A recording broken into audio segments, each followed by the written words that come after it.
Сәлем достар, бүгін сіздерге мен дәмді әрі өте жеңіл дайындалатын кеспе көженің рецептісімен бөлісетін боламын. Бізге ет, сәбіз, картошка, пияз, үйлеріңізде болса, қызанақ қоссаңыздар да болады, өз қалауларыңызша. Майды кішкене қыздырып, оған майдалап туралған етімізді салып, жақсылап қуырып аламыз.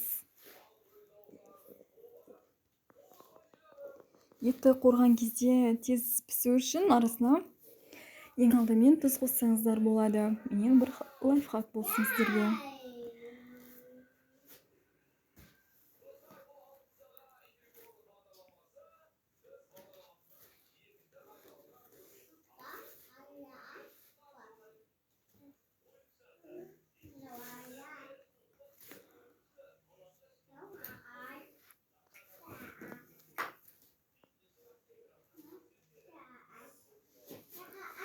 Мінекей жақсылап етіміз де қуырылды.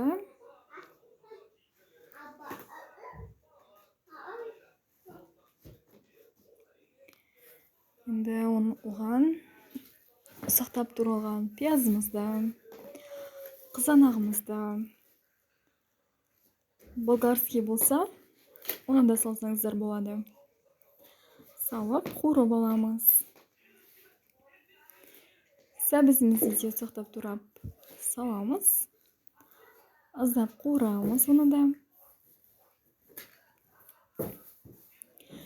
Кеспе көже негізінде өте тойымды тамақтардың бірі.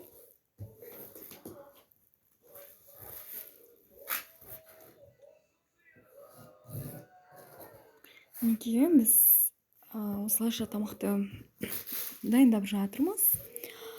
Барлық затты аз-аздан ғана қуырып, үстінен суымызды құямыз. Суымызды құйып, қайнатып болған соң, астын баяу отта қайнатамыз. Үстіне лавр жапырағын қоссаңыздар болады. Ал ендеше сорпамыз дайын боламын дегенше, қамырымызды илеміз. Қамырға бір жұмыртқаның өзі жеткілікті. Кеспе көжеге салқын сумен илесеңіздер өте жақсы шығады. Мінекей мен қамырымды илеп, еуі қанған соң жайып, осылайша кесіп алдым. Қолдың кеспесіне жететін тағам жоқ шығар, меніңше.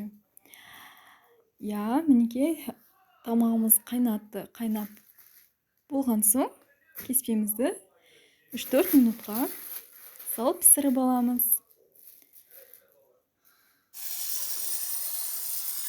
Ал біздің кеспе көжеміз дайын болды. Ас болсын, достар. Сіздер де жасап көріңіздер. Лайк басып, комментарий жазып.